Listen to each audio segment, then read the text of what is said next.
He means sun in Korean, so when IVE says HEYA, it's time to swallow you in a bite, they're calling out to the sun as the thing they're about to eat. The story of this music video and song is directly inspired by the traditional Korean tale Brother and Sister Who Became the Sun and Moon. I actually surprisingly read this story not too long ago. My boss gave me a Korean folktales book, and this story, HEYA Darnim, is one of them. To better understand the premise of this IVE release, I'll quickly read the story from the book, which, if you're trying to learn Korean, I do highly recommend picking this up. This is not sponsored or anything, I just really enjoyed this book and have learned a lot by reading traditional Korean stories, so here is HEYA Darnim. A long time ago, there was a mother who had no money. She lived with her son and daughter in the forest. One day, a tiger appeared in front of the mother and wanted her rice cakes. Scared for her life, the mother gave him a rice cake, but the tiger would later return again and again asking for more rice cakes. The mother continued to accept the tiger's demands until one day, there were no more rice cakes left to give. Angry and hungry, the tiger ate the mother and soon set his sights on eating her children as well. The tiger put on the mother's clothes and went to the family's house, but forgot to cover his tail. After the children noticed the tiger's tail, they ran from the house and climbed to the top of a tree.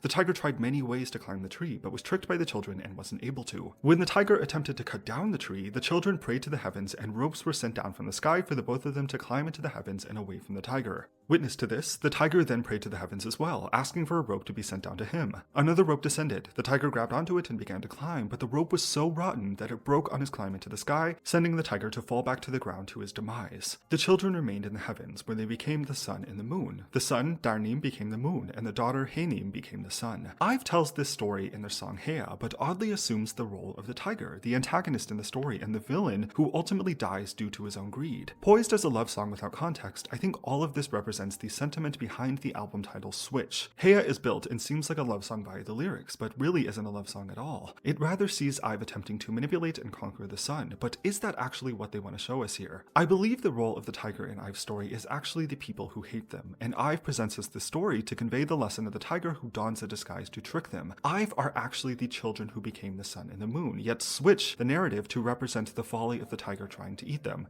the people trying to take IVE down because of their own greed. From the way that I see it, HEYA is an analogy to the people who claim to be fans of IVE and for some reason or another decided to switch sides. The tigers who claimed they wouldn't bite, yet do exactly that in the end. Wonyoung taking writing credits on the song Blue Heart, which paints a narrative about how overly scrutinized women are in the idol industry, kind of backs up this idea. It's better to have a cold and icy heart in order to be strong, writes Wonyoung, rather than a warm heart that is susceptible to attack. I think this is the narrative of Switch, the reason why IVE switched roles to represent the villains in their own story, the pitfalls of metaphorically trying to swallow the sun. You can try, but in all reality it would destroy you by the end. IVE provides a lesson to the haters, if you will. You cannot take down IVE without yourself being destroyed in the process. IVE has decided to continue forward and live a life with full confidence as the sun and moon in the sky. I really like this release and album. There's a message, there's a concept, the music is excellent as always. I think my favorite track right now is Excendio, as well as HEYA of course, but the whole release just feels so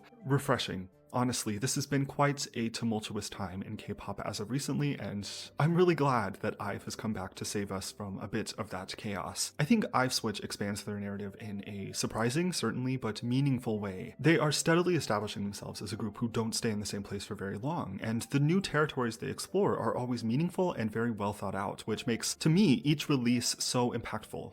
They take their time and really explore whatever concept they want to take on. We're approaching almost 3 years now since their debut already, and for me, they're still hitting all the right moves. I think those are all of my thoughts right now, but I suspect this won't be the last time I talk about this album. All of the songs are so great, but yeah, I think that's all that I have for right now. Thank you for watching this. Let me know what you think about the title track and the rest of the album. Subscribe if you want to, and I will see you next time.